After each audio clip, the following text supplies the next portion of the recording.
dores. E aí eu quero falar que além da cervical, nós também temos a dor torácica.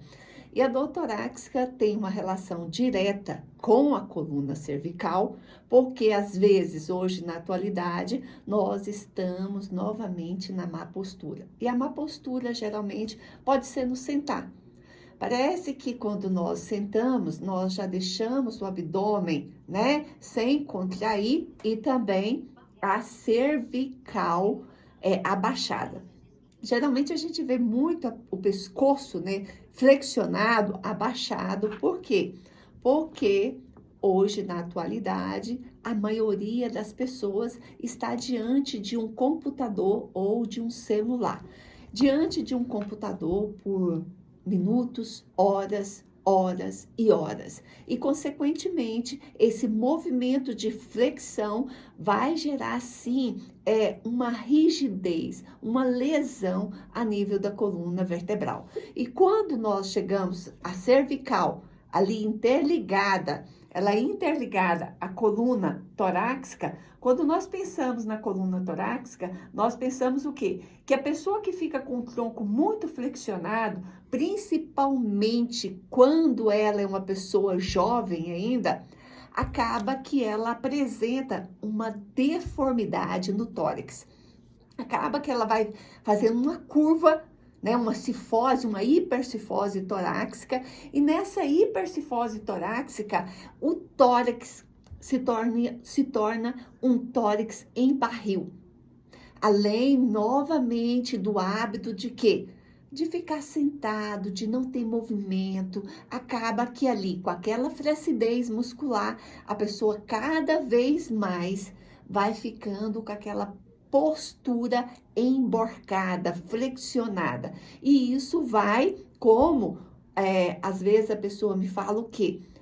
Doutora, eu tenho uma dor ali na região posterior do tórax, mas eu sinto uma dor no peito.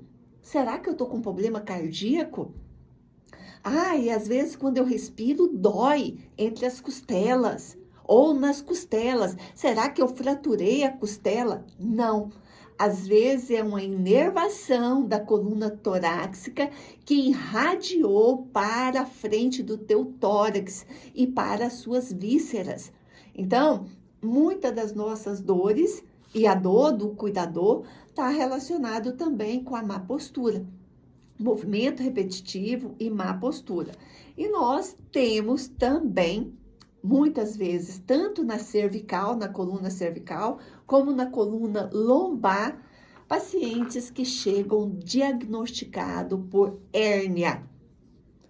Existe uma diferença de hérnia de disco e protusão discal. Mesmo assim, na atualidade, nós temos o quê?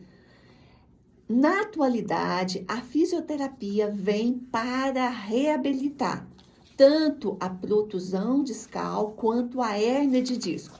Quando nós dizemos que tem uma protusão, o disco vertebral, que é o amortecedor da nossa coluna, ele fica para fora, ele se coloca para fora, mas ele não sai totalmente. Quando nós falamos que tem uma herniação, o disco saiu. Ele saiu e gerou um processo inflamatório grande ali. Quando gera esse processo inflamatório da hérnia, então há uma compressão dos nervos. Consequentemente, o nervo gera uma contratura naquela musculatura. E ali gera daquele espasmo, a pessoa não consegue se movimentar. Porque é uma dor incomensurável.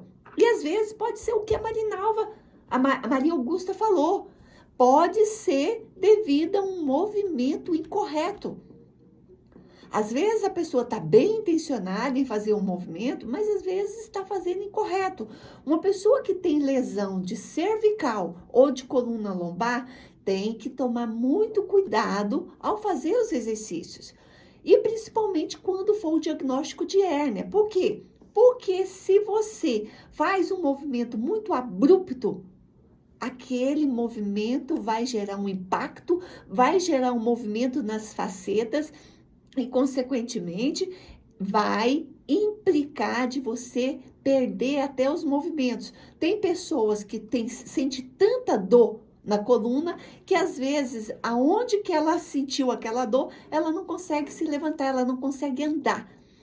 Então, são várias circunstâncias, várias atitudes que podem promover dor na nossa coluna vertebral. E o que que você pode fazer para melhorar a sua dor na sua coluna vertebral? Então, quais são as minhas orientações?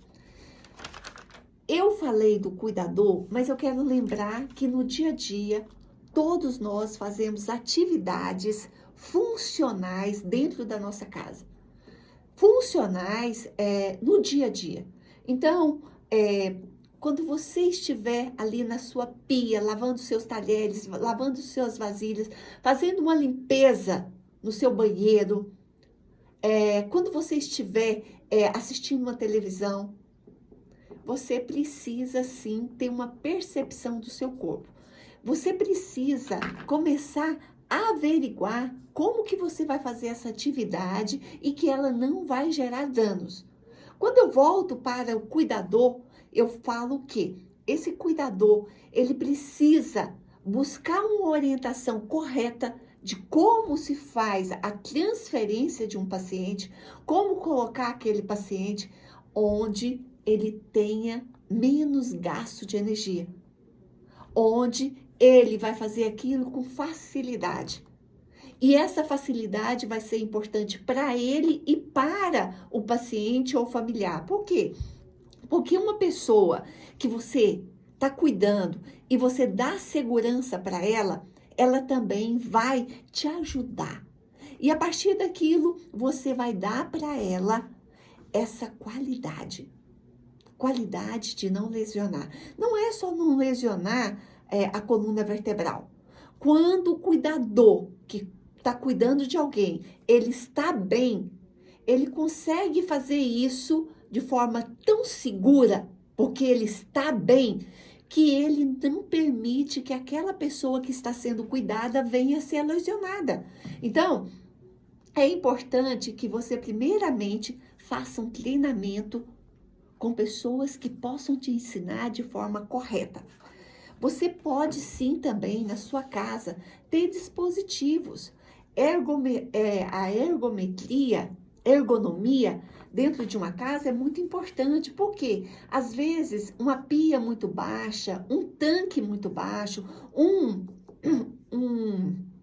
depósito onde tá tudo muito desorganizado, as vasilhas estão em locais que você não consegue alcançar ou agachar. Então, é importante que você comece a organizar, dentro do possível, a